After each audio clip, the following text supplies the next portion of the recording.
When I first heard the title of Robert Kiyosaki's book, Rich Dad, Poor Dad, I was a bit confused.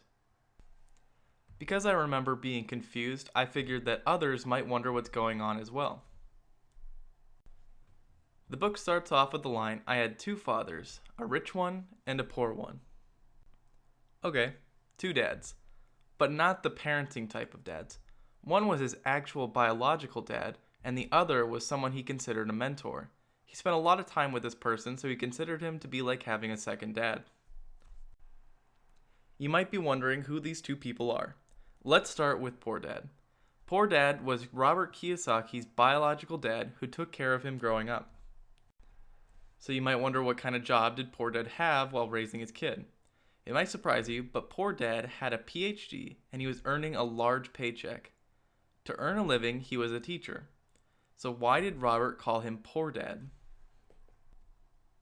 As it turns out, Robert's biological dad was not financially literate. Even though he had a PhD, nobody taught him how to use his money effectively. But I mentioned earlier that he got a large paycheck with his job. So how is it possible that he was poor? Robert's biological dad didn't understand how or why to invest. All the money that he earned was spent in improper ways, so that their family, according to the first chapter, struggled to make ends meet. Before moving to Rich Dad, let's discuss the friendship Robert had with a kid named Mike. The two of them became friends in school because they were both seen as poor and grew to have a connection because of this. But as it turns out, Mike's dad would later be seen as Robert's mentor, which he would call his rich dad. But doesn't that seem strange? Robert became Mike's friend because they had a connection where they were both poor in school while the rest of the kids were rich and living lavish lifestyles. How is it possible that Mike's dad would go on to become Robert's rich dad and mentor him throughout the book? Mike's dad was a successful entrepreneur and investor. Most of the adults recognized Mike's dad as being extremely wealthy, but Mike himself did not.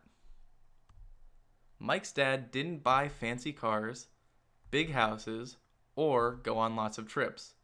Mike's dad preferred investing almost all of his money in living well below his means. And that's why Mike always thought that his family was poor. He thought wealth meant buying lots of expensive things. And that's who Rich Dad and Poor Dad was in Robert Kiyosaki's book. It later moves into lessons on finance and personal wealth in further chapters. For those who haven't read it yet, I thought that they might be interested in knowing who the two people were and how the title of the book was created. If you're new here, subscribe and hit the bell for notifications to see updates on this series and other series that I'll be doing in the future. And if you enjoyed the video, hit the like button so that others can see it as well. Thank you so much for watching, and I hope to see you in the next episode.